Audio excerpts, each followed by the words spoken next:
जैसा कि आप सब जानते हैं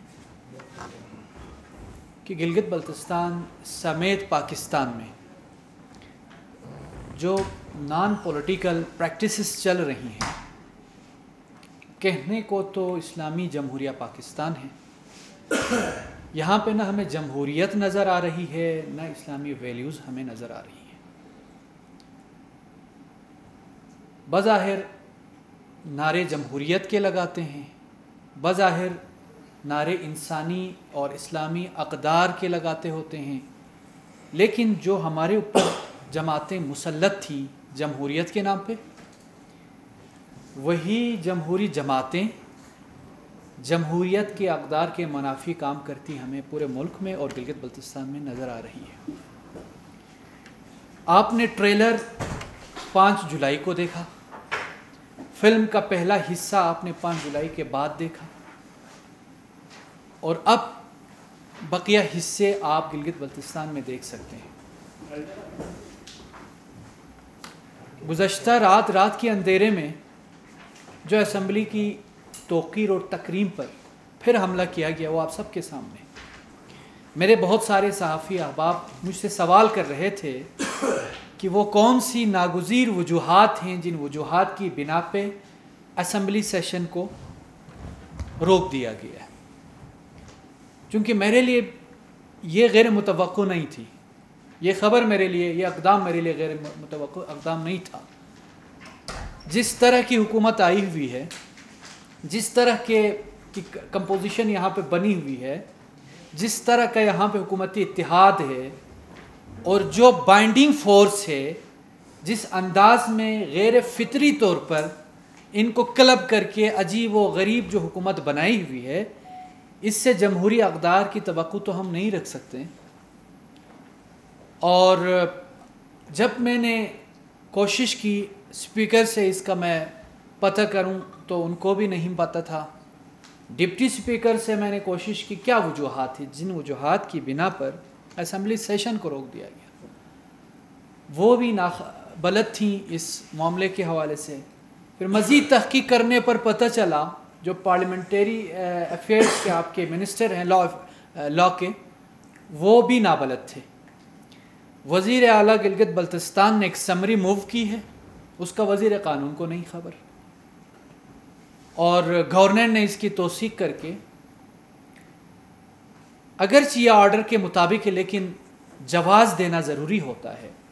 मैंने स्पीकर से और DS से मैंने ख़ुद ज़ाती तौर पर उनसे कहा कि वाकई क़यामत आ रही थी हमारे सेशन से, हमें एतमाद में ले लेते, हमने कौन सी ज़बरदस्ती और ज़ोर से हमने यहाँ सेशन पर आपको मजबूर करना था।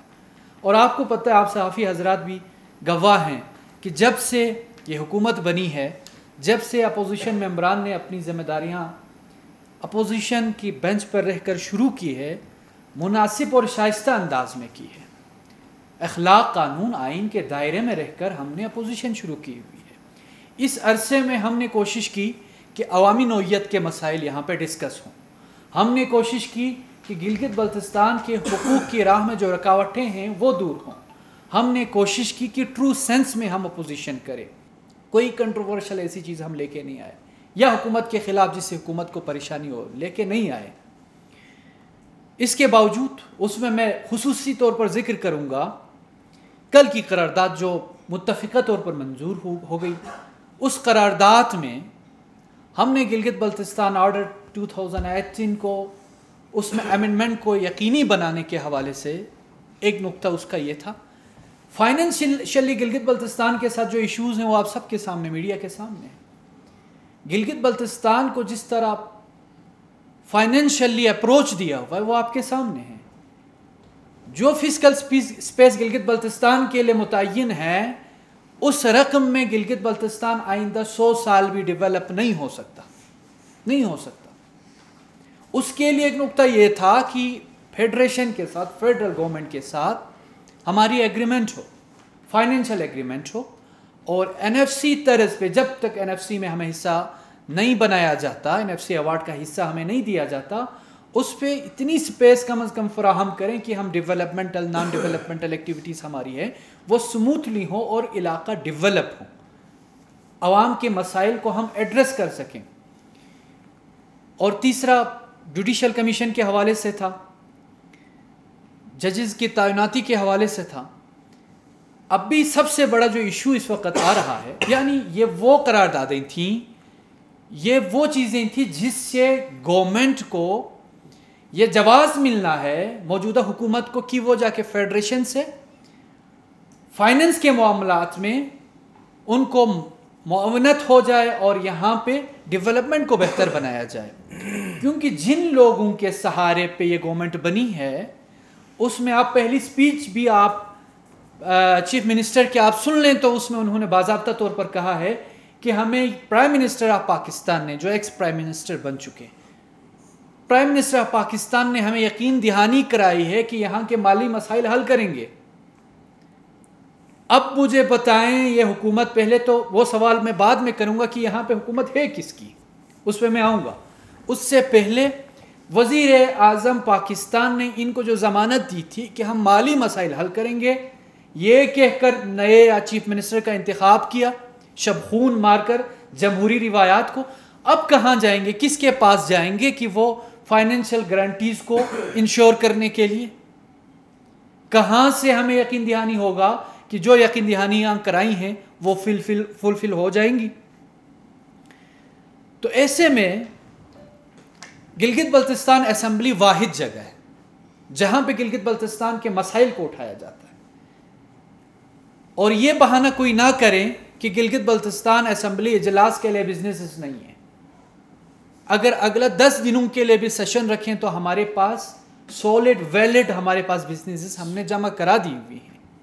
इसमें बिल्स हैं, कॉलिंग अटेंशन नोटिस हैं, प्राइवेट मेंबर बिल्स हैं, और उसमें एक मैं बड़े फ़ख्र के साथ कहना चाहूँगा RTI बिल भी हम जमा करा चुके हैं। ख़ासकर आप सहाफ़ी हजरात के लिए इसमें बड़ी आसानी होगी एक्सेस, सही ट्रू इन्फॉर्मेशन के एक्सेस के लिए। इसके साथ साथ वुमेन्स की राइट्स की जो प्रोटेक्शन है उसके लिए भी प्राइवेट मेंबर बिल जमा हो चुकी हुई है। और बहुत जल्द हम एक और बिल भी जमा कराने जा रहे हैं अपोजिशन मेंबरान की तरफ से, ज़मीनों की मालिकाना हुकूक के हवाले से। 75 सालों से ये ख्वाब है, लैंड रिफॉर्म्स के नाम पे कोशिश की गई, वो बराबर साबित नहीं हो सकी। और ये गिलगित बल्तिस्तान का बर्निंग भी इशू है, अहम इशू भी है। और मालिकाना हुकूक के हवाले से, ज़मीनों के तहफ़्फ़ुज़ को यकीनी बनाने के हवाले से, यहाँ के आवाम को अपनी ज़मीनों का मालिक बनाने के हवाले से हम बिल आपके सामने लेके आएंगे इंशाल्लाह। और असेंबली में और असेंबली मेंबरान का भी इंशाल्लाह हम घेराव करेंगे, हम उनको बख्शने नहीं देंगे। और इंशाल्लाह इसी टेन्योर में हमने हुकूमत में भी हम थे तो हमने कोशिश की किसी तरीके से ये मामला सेटल हो। अभी हम बैठे हुए हैं अपोजिशन में, तो इंशाल्लाह हर सूरत में इस इशू को इंशाल्लाह हल करके दम लेंगे।